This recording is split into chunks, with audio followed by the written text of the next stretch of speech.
Kejaksaan Negeri Prabu Mulih terus menunjukkan tajinya setelah menetapkan 2 tersangka kasus korupsi, pemberi fasilitas kredit modal kerja konstruksi yang melibatkan oknum pegawai Bank BUMN dan debitur perusahaan kontraktor.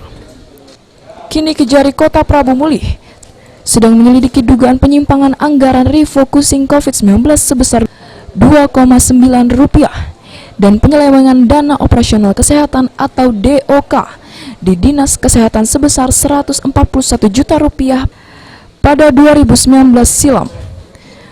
Menurut Kejari Kota Prabu Mulih, terhadap penyimpangan dalam pelaksanaan penggunaan anggaran refocusing, anggaran yang seharusnya untuk penanggulangan COVID-19 namun digunakan untuk kegiatan lain.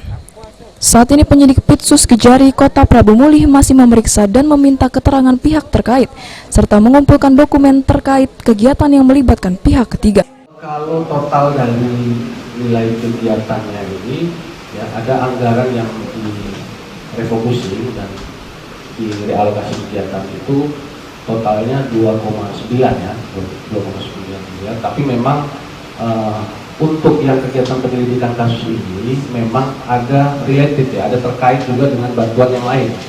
Yang itu juga masih dalam proses pendalaman juga.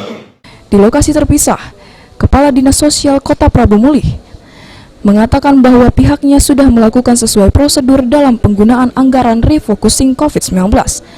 Terkait temuan penyimpangan anggaran, Kadinsos menyerahkan sepenuhnya kepada Kejari untuk memeriksa. Itu kan kita kan sebagai pelaksana, kalau mengikuti sesuai dengan prosedur, ya. Prosedur itu yang melakukan penilaian, mengatakan dia melakukan penyelewengan atau ada tindakan itu kan mereka. Kita tidak tahu di mana, segi mana yang dia kemukakan, dari sudut pandang mana dia menilai itu.